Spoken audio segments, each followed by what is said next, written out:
It seems like a lot of people are missing the point on the fighter. Complaints come up on Reddit, and people respond with like, "Oh no, this is actually a really good packet for the fighter. You got the new tactical mind ability at level 2, gives it some out of combat utility," and that's true. Fighter. The problem with the fighter in 5th edition, and this is never going to change as long as the current team at Wizards of the Coast is in charge, is that it doesn't really have an identity. Let me tell people who are relatively new to the hobby what the fighter used to do and what it does no longer, and maybe you'll understand why a lot of people are deeply dissatisfied with the state of the fighter. So in 4th edition, the fighter got, at first level, baseline, before you even choose which style of fighter you're going to be, or any of your active abilities. This is just like, you get this for free. Every time you attack an enemy, hit or miss, you mark that enemy. That enemy takes penalties to any attacks that don't include you. Immediate value. You're already able to defend your allies with this. But this feature goes on. It does additional things. Those enemies, if they shift, or in 5th edition terms, if they disengage and move away, you can still attack them. It's not an opportunity attack, but you still get a free attack. Or if they make an attack that doesn't include you as a target, you get a free attack on them.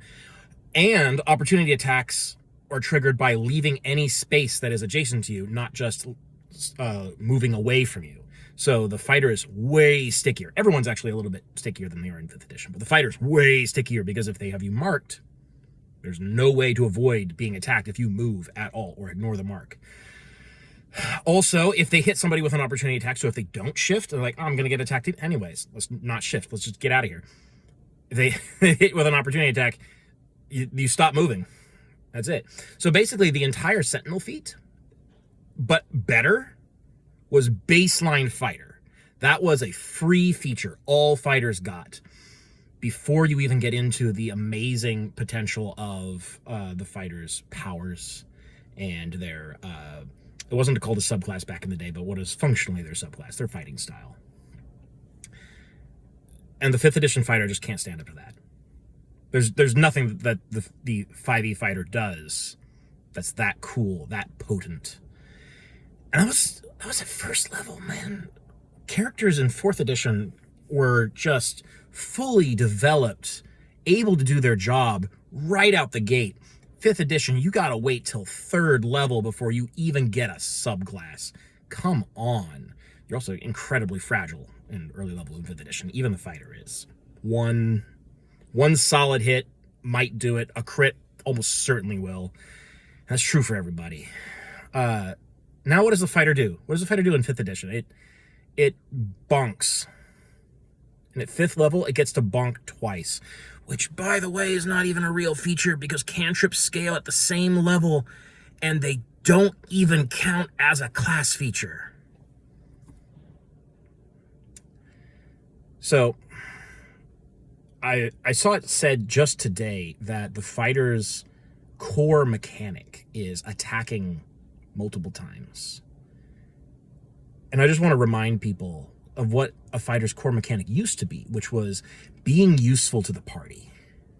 You're not just a beat stick.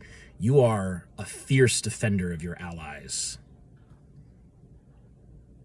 And I think it's really sad that, A, it's not that anymore, and B, that a lot of people don't even realize how amazingly strong the fighter used to be, and it's been gutted.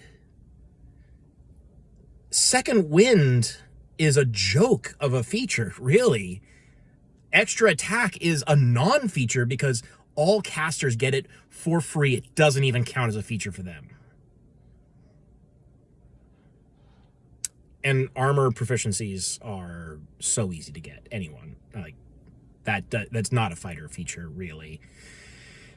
Any cleric, like 1 level dip into cleric gets you medium armor or heavy armor if you pick the right subclass.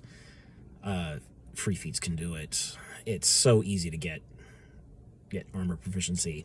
Weapon proficiencies and weapon masteries now in 1 D&D. Like, why would a caster, like, thinking about a caster, like, oh, I don't have weapon proficiencies, that's the fighter's advantage. What advantage is it? Why would even if a wizard got all of a fighter's proficiencies and weapon masteries, what would they do with that? Would they go into melee? Would they start using a bow? No, they're still going to cast spells because they're way better. It's not an advantage. It's a limitation. And limitations for weapon users is a recurring theme throughout all of 5th edition. Limitations and restrictions for weapon users, no limitations for spell casting. And it's fucking disgusting.